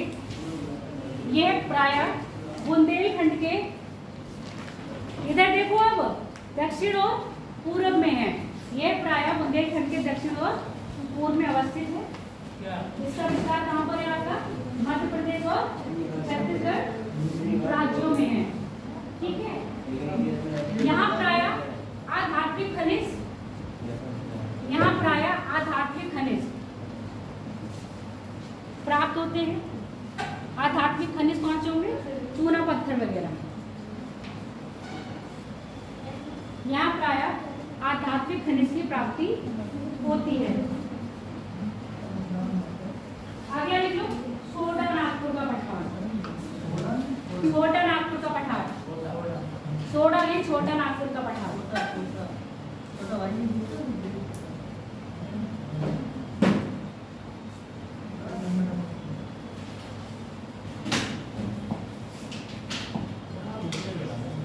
कलरफुल दिखा देते है ना। अब लिख लो, पहले इसके बारे में लिखोगे या समझोगे पहले, क्योंकि सबसे इम्पोर्टेंट पठार था इसलिए यार इसको समझाना। भारत का रूर प्रदेश कहा जाता है छोटा नागपुर के पठार को। खनिज संप्रदाय की दृष्टि से सबसे महत्वपूर्ण पठार है, जिसका विस्तार आपके झारखंड, पश्चिम बंगाल, हल्का सा थोड़ा सा किसमें आ रहा है आपके छत्तीसगढ़ में, और थोड़ा सा उड़ीसा में फैलता है। थोड़ा थोड़ा आएगा, बहुत ज्यादा नहीं आएगा। अगर हम इसका मेनली विस्तार देखेंगे तो कहाँ पर आएगा आपका झारखंड और पश्चिम बंगाल में। बस थोड़ा सा आपका यहाँ पर छत्तीसगढ़ के पास इसका विस्तार आ जाएगा। दामोदर नदी इस पठार को दो भागों में बांटती है, जिसका उत्तरी हजारीबाग पठार कहलाता है और दक्षिणी रांची का पठार कहलाता है। ठीक है, इससे छोटा नागपुर के पठार के उत्तर में आपकी कौन सी है, पारसनाथी पहाड़ियां हैं, जिसका विस्तार पूर्णतः कहाँ पर है आपके झारखंड राज्य में है। इसकी पूर्वी पास, मतलब ये जो आपका उत्तर पूर्वी आएगा ना, उत्तर पूर्वी क्षेत्र में एक पहाड़ी है जिसमें आपकी राजमहल की पहाड़ियां। अगर यहाँ से नदी गई आपकी कौन सी, दामोदर नदी। दामोदर नदी इसको क्या कर रही है, आगे में बांट रही है। ऊपर का हजारीबाग प्लेटो दिख रहा है और नीचे का आपका रांची का पठार। इस पूरे पठार के बीच में जो है आपका छोटा नागपुर का पठार है। यही छोटे नागपुर के पठार में आपको कोयला मिलता है। अभी बोला था ना गोंडवाना लैंड, गोंडवाना लैंड जिसको कार्बोनिफेरस युग में बोला, तो कार्बोनिफेरस युग में ही आपके गोंडवाना लैंड यानी कि कार्बोनिफेरस युग की चट्टानें यानी कि गोंडवाना ग्रंथ की चट्टानें मिलती हैं। जो चट्टानें आपको कहाँ, दामोदर घाटी, गोदावरी नदी घाटी के पास मिलती हैं। और भारत की यही कोयला क्षेत्र है। अब जहाँ कोयला मिलेगा वहाँ पर क्या है, आयरन की फैक्ट्रियां लगेंगी। टाटा जमशेदपुर का नाम सुना है, आयरन स्टील के लिए फेमस है। तो छोटे दुर्गापुर का नाम सुने हो, आयरन स्टील के लिए फेमस है। कहाँ पर है आपके पश्चिम बंगाल में। जमशेदपुर कहाँ पर है आपके झारखंड में। तो ये सब किसके लिए है, आयरन फैक्ट्री के लिए फेमस है। तो यहाँ पर कच्चे माल के रूप में लोहा में कोयला मिलता है और उसको क्या करते हैं, आयरन जो लोहे के अयस्क मिलते हैं उससे क्या बनाते हैं, स्टील। स्टील की सीड मतलब लोहे की क्या बनाते हैं, सीड बनाते हैं। इसीलिए मैंने बोला है सारे पठारों में सबसे ज्यादा क्या है, सबसे ज्यादा महत्वपूर्ण पठार है। यहाँ से निकलने वाली दामोदर नदी क्या कहते हैं, उसको जैव मरुस्थल कहते हैं। क्यों, इतनी प्रदूषित नदी है। यहाँ पर जो नदियाँ में जीव जंतु रहते हैं वो जीवित नहीं रह पाते, क्योंकि यहाँ पर इंडस्ट्री इतनी ज्यादा है, इतनी ज्यादा इंडस्ट्री है। सारा पानी कहाँ जाता है आपका, नदी में। इस पठार से दो नदियाँ निकलती है, एक तो आपकी दामोदर होगी, दूसरी है स्वर्ण रेखा नदी। नाम तो उसका स्वर्ण है, बहुत प्रदूषित क्षेत्र है। आप लिख लो छोटा नागपुर का पठार, हेडिंग डाल रखी हो, छोटा नागपुर का पठार भारत। रिसोर्सेज में मैं नहीं बताऊंगी, तो अभी आप छोटा नागपुर का पठार। छोटा नागपुर का पठार भारत का सबसे आर्थिक दृष्टि से और खनिज संपदा की दृष्टि से सबसे महत्वपूर्ण पठार है। सबसे महत्वपूर्ण पठार है, जिसको भारत का रूर प्रदेश भी कहा जाता है, जिसको भारत का रूर प्रदेश की संज्ञा दी जाती है, जिसको भारत के रूर प्रदेश की संज्ञा दी जाती है। छोटे नागपुर पठार को दामोदर नदी, छोटे नागपुर के पठार को दामोदर नदी रूर प्रदेश कहा जाता है। छोटे नागपुर के पठार को दामोदर नदी दो भागों में विभाजित करती है, जिसके उत्तर में हजारीबाग का पठार,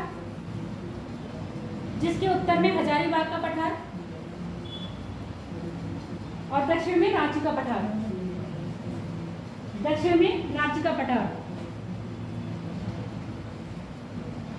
यही रांची के पठार पे झारखंड की कैपिटल रांची अवस्थित है। उसी के नाम पे इसको रांची का पठार बोला गया है, रांची का पठार। छोटे नागपुर के पठार के उत्तर पूर्व में राजमहल की पहाड़ियां हैं। छोटे नागपुर के पठार के उत्तर पूर्व में राजमहल की पहाड़ियां,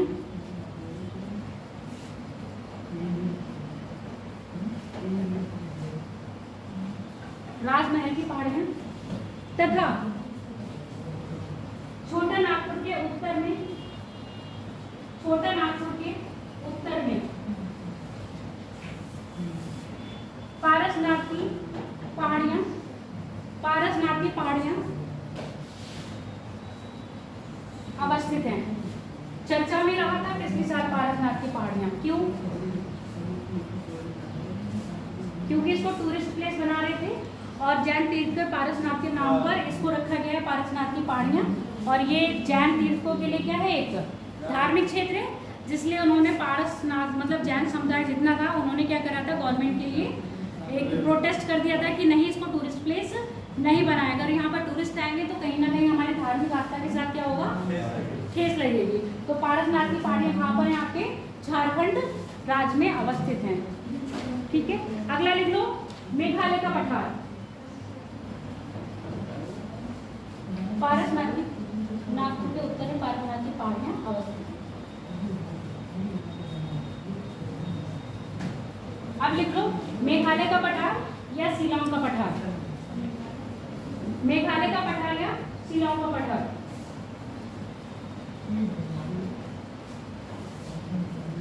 मेघालय का पठार अर्थात मेघालय का पठार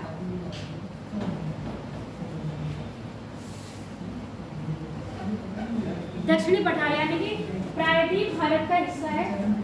प्रायद्वीप पठार का उत्तर पूर्वी विस्तार है।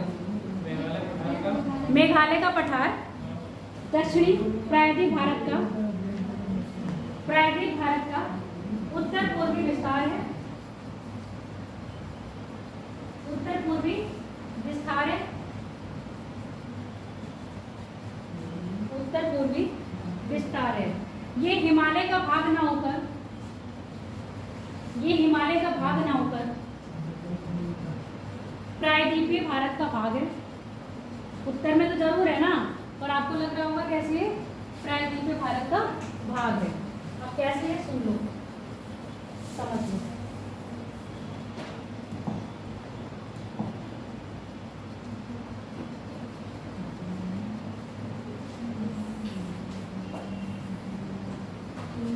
देखो दिख रहा है ना यहाँ येलो, ये बनाया पूरा पठार। अब इस पठार का हिस्सा क्या हो गया, ब्रेक होके क्या गिर गया नीचे, ब्रेक होके ब्रंश पड़ गया ना, ब्रंश पड़ा तो ये नीचे गिर गया। अब जब नीचे ये गिर गया तो यहाँ पर गंगा, गंगा और ब्रह्मपुत्र नदियाँ क्या लेके आई, अब साथ लेके आई। अब बहुत अच्छी तरह से समझ में आ गया कि नदियाँ क्या लाती हैं अपने साथ, अब साथ लेके आती हैं। कैसे नदियाँ स्थलाकृति को क्या करती हैं, परिवर्तन करती हैं। अब जैसे यहाँ पर अगर गिर गया तो ये एक तरफ से क्या बन जाता आपका, भ्रंश पर्वत बनता ना। अगर ये गैप नहीं होता तो भ्रंश पर्वत बनता, यहाँ पर क्या बनती, भ्रंश घाटी, रिफ्ट वैली बनती, और ये बनते आपके पर्वत, कौन से, ब्लॉक पर्वत। अब नदियाँ क्या लाई अपने साथ, गंगा यमुना, और गंगा यमुना का तंत्र और साथ में ब्रह्मपुत्र नदी का तंत्र यहाँ पर लेके अवसाद आया और इस अवसाद को क्या कर दिया, यहाँ पर जमा करता गया।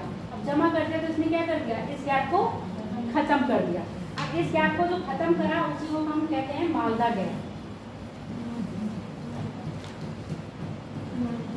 मालदा गैप, मालदा गैप ही है जो किसमें है, आपके रांची का पठार और मेघालय पठार के बीच में अवस्थित है। जो बांग्लादेश देख रहे हो ना, इस बांग्लादेश का निर्माण किसने करा है, पूरा भूमि क्षेत्र है और इस बांग्लादेश को बनाया है। बांग्लादेश हो गया और इसमें थोड़ा सा आपका आता है पश्चिम बंगाल का पार्ट। इस पश्चिम बंगाल और बांग्लादेश के भाग को ही नदियों द्वारा क्या बनाया, मैदानी क्षेत्र बनाया। अगर ये कभी भ्रंश से नीचे नहीं जाता तो ये पूरा क्या हो जाता, आपका पठारी क्षेत्र हो जाता है। आगे बात समझ में। तो ये मालदा गैप किसके द्वारा बनाया गया है, आपका नदियों द्वारा। और कभी पूछा जाएगा पेपर में मालदा गैप किस किसके बीच में है, तो रांची का पठार और मेघालय के पठार में। अगर ऐसे नहीं पूछा जाएगा तो ऐसा पूछा जाएगा राजमहल की पहाड़ी और गारो पहाड़ी के गैप, राजमहल की पहाड़ी और गारो हिल्स के गैप। अब लिखो यहाँ पर, लिखे क्या हुआ लैंग्वेज, बना लेना डबोली का पठारी भाग का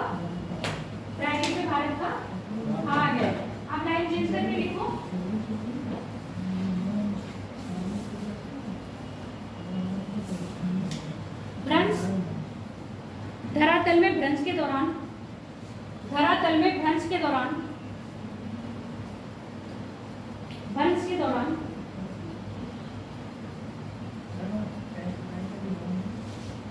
भ्रंश के दौरान धरातल नीचे गिर जाने से, वो ऐसे लिखो, यहाँ का धरातल नीचे गिर जाने से भ्रंश उत्पन्न हो गया, धरातल नीचे गिर जाने से भ्रंश उत्पन्न हो गया,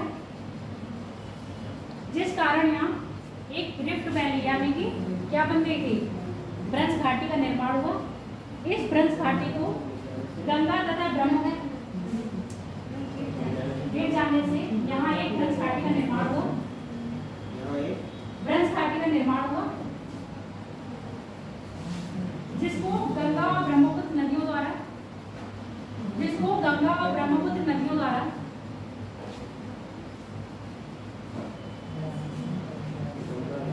गंगा और ब्रह्मपुत्र नदियों द्वारा लाए गए अपसादों से, लाए गए अपसादों से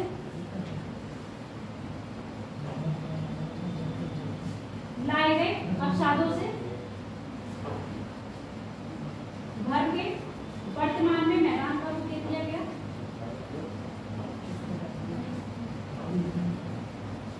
वर्तमान में मैदान का रूप दे दिया गया, जिसको मालदा गैप, जिसको मालदा गैप या गारो, जिसको मालदा गैप स्लैश लगा के लिखना, गारो राजमहल गैप,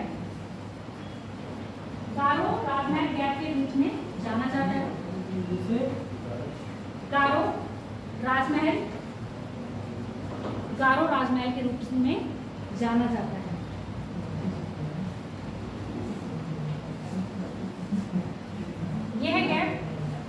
यह गैप छोटा नागपुर का पठार तथा मेघालय पठार को अलग करता है। यह गैप छोटा नागपुर के पठार तथा मेघालय के पठार को अलग करता है।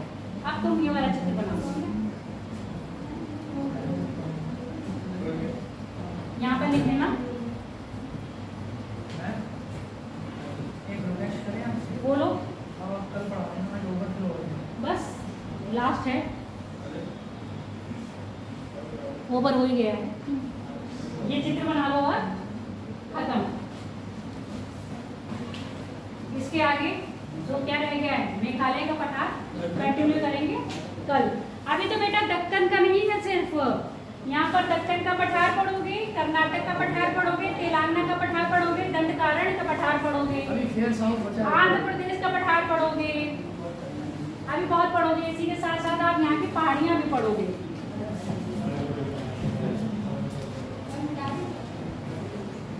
क्या हुआ, बना लिया?